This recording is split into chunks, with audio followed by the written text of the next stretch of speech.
Bonjour à toutes et à tous, frères et sœurs en Christ. Bonjour à toutes et à tous, chers amis qui prenez le temps de regarder cette vidéo de méditation. Nous sommes contents de pouvoir travailler pendant plusieurs jours et peut-être semaines cette réflexion sur développer notre vie de prière. Que nous puissions, frères et sœurs, après ces prochains jours, après ces prochaines semaines, être des hommes et des femmes de prière, des hommes et des femmes qui grandissent dans notre marche avec Dieu et dans notre vie spirituelle à travers notre vie de prière. Nous avons vu la semaine dernière, il y a 2 jours, la notion de la repentance, combien la repentance est importante dans la prière, combien la notion de repentance est cruciale pour accéder au trône de grâce, au trône du Dieu Tout-Puissant, du Dieu 3 fois Saint. Et aujourd'hui, je vous propose de regarder une caractéristique particulière de la marche chrétienne qui doit se sentir aussi dans la vie de prière. La vie chrétienne, il y a beaucoup de vérités qui sont présentées pour lesquelles nous sommes appelés à croire. Il y a beaucoup de valeurs aussi. Il y a beaucoup d'attitudes qui nous sont recommandées pour honorer Dieu. Mais au cœur de toutes ces choses-là, au cœur de cette pratique et de ces convictions de foi, il y a avant tout une relation avec une personne.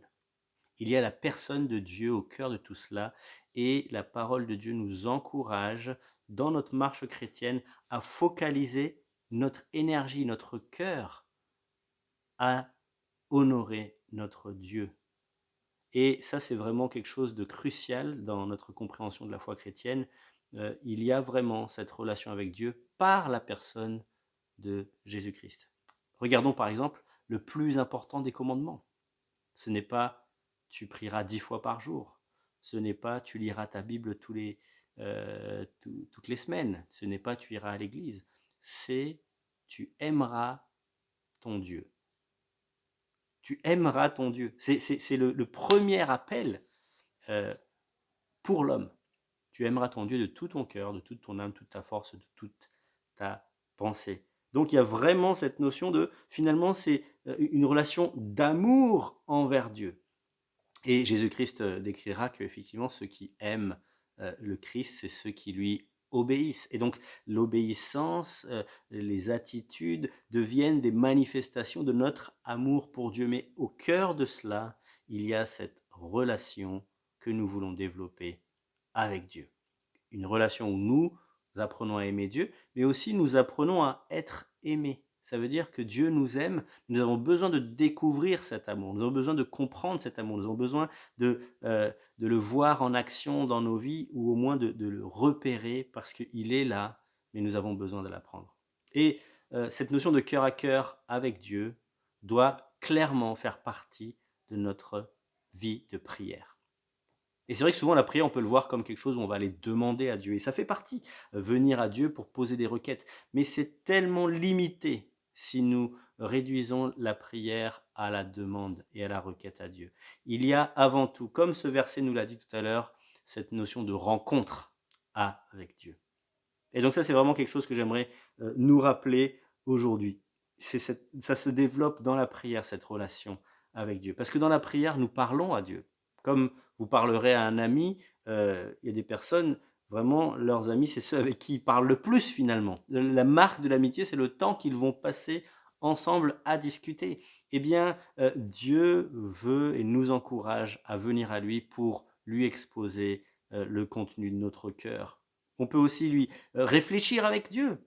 Nous avons des décisions à prendre, nous avons des éléments importants à réfléchir, que ce soit peut-être un travail, que ce soit peut-être un conjoint, que ce soit peut-être une orientation, peut-être envoyer ou pas ses enfants à l'école, etc. Eh bien, on va se poser avec notre Dieu, on va développer cette relation avec lui pour échanger avec lui ce qui pèse à notre cœur. Et on peut aussi présenter la situation de notre relation même avec Dieu. Seigneur, je t'ai offensé hier, je te demande pardon. C'est dans ce temps de prière que nous pouvons vivre tout cela. Et donc, voyons la prière comme un merveilleux moyen de développer notre relation avec Dieu.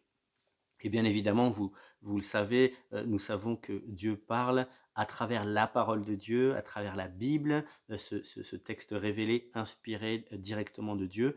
Et aussi dans ces temps de prière, Dieu peut se révéler. Dieu peut nous parler en nous ramenant des versets que nous avons entendus ou aussi en nous donnant des convictions profondes et fortes en réponse à nos attentes, en réponse à nos questionnements. Et donc, prenons conscience que Dieu nous encourage à venir à lui, non seulement pour le solliciter, mais aussi et surtout parce que notre âme a besoin de le rencontrer, parce que nous avons besoin de nous attacher à lui. Donc ça, c'est un élément important. Et parfois, nous pouvons oublier cela, que la prière, c'est peut-être avant tout cette connexion à Dieu, avant tout ce temps à passer avec lui.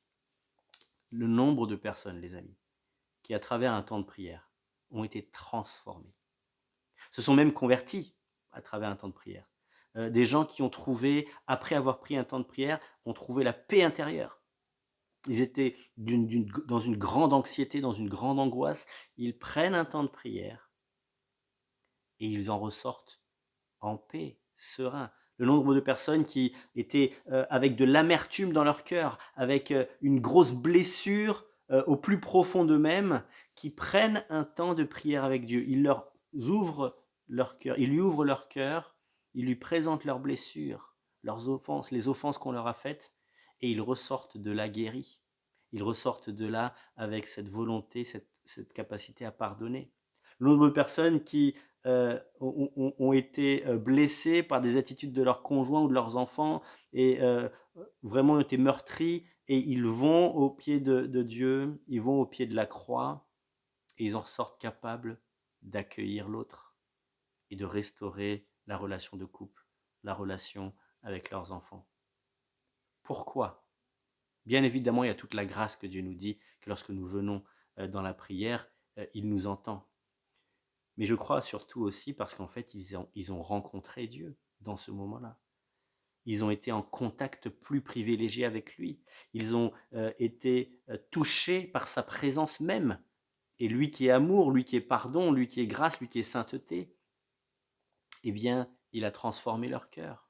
Je me rappelle aussi de cette personne que nous donnons souvent comme exemple, qui était allée dans la prière pour vraiment demander des dons puissants, des dons spirituels. Il disait, je veux vraiment mes dons spirituels, je veux vraiment les dons spirituels. Et cette personne va se retirer pour justement attendre que le don spirituel tombe sur elle. Et, et, et donc elle prend un temps comme ça, et elle veut vraiment une nouvelle puissance, voilà. Eh bien, elle revient de ce temps et tout le monde se dit waouh, comment ça s'est passé? Et là, transformée intérieurement, elle dit écoutez, j'ai pas reçu de don. Et puis tout le monde est déçu, oh mince, oh là là, dommage quand même. Par contre, j'ai rencontré le donateur.